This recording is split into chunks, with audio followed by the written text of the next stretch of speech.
آج کی اس ویڈیو میں ہم بات کریں گے نماز فجر کی پابندی کرنے والوں کے لیے 10 بشارتیں۔ میں سمجھتا ہوں کہ کوئی بہت بڑا بدنصیب ہوگا جو ان نبوی بشارتوں کو پڑھنے یا سننے کے بعد بھی نماز فجر چھوڑ کر سوتا رہے۔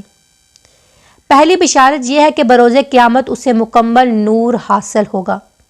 پیارے آقا فرماتے ہیں، تاریکیوں میں پیدل چل کر مسجد جانے والوں کو قیامت کے دن مکمل نور کی بشارت دے دو۔ دوسری بشارت یہ ہے کہ فجر کی سنت مقدہ دنیا و مافیہ سے افضل اور بہتر ہے، تو پھر فجر کی فرض نماز کی کیا فضیلت ہوگی۔ پیارے آقا فرماتے ہیں، فجر کی دونوں رکعتیں یعنی سنت قدم چل کر آنے سے زیادہ نیکیوں کا حصول ہے۔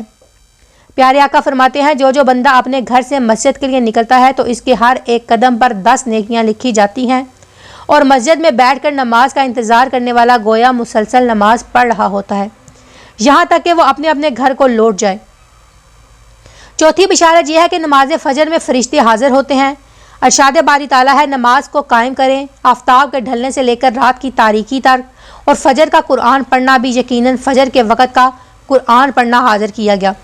پانچویں بشارت جہنم سے نجات ہے۔ پیارے آقا فرماتے ہیں، وہ شخص ہرگز جہنم میں نہیں جائے گا جو طلوع آفتاب سے پہلے اور غروب آفتاب سے پہلے نماز پڑھے، یعنی فجر اور عصر کی نماز۔ چھٹی بشارت اللہ تعالیٰ کا دیدار ہے۔ جریدہ بن عبداللہ رضی اللہ عنہ فرماتے ہیں کہ ہم نبی کریم کی خدمت میں حاضر تھے۔ آپ نے چاند کی طرف نظر اٹھائی جو 14ویں رات کا تھا، پھر فرمایا کہ تم لوگوں پہ ٹوک اپنے رب کو اسی طرح دیکھو گے جیسے اس چاند کو دیکھ رہے ہو، اسے دیکھنے میں تم کو کسی قسم کی بھی مزاحمت نہ ہوگی۔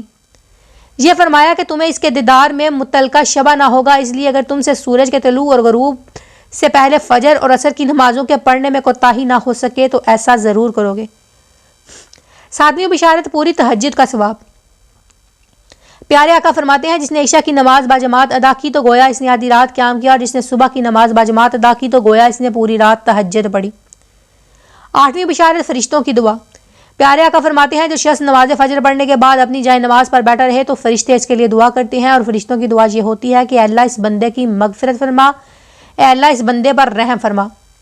نویں بشارت مکمل حج اور عمرے کا ثواب۔ پیارے آقا فرماتے ہیں، جو شخص فجر کی نماز باجماعت ادا کرنے کے بعد طلوع آفتاب تک بیٹھ کر اللہ کا ذکر و اذکار کرتا رہے، پھر 2 رکعت نماز ادا کرے تو اسے پورا حج اور عمرے کا ثواب حاصل ہوگا۔ 10ویں بشارت نماز فجر آفات و مصائب سے حفاظت کی ضامن ہے۔ پیارے آقا فرماتے ہیں، جو صبح کی نماز ادا کر لے تو وہ اللہ کے حفظ و ایمان میں آ جاتا ہے۔ اللہ تعالیٰ سے یہی دعا ہے کہ وہ ہمیں نماز پڑھنے کی توفیق عطا فرمائے، آمین۔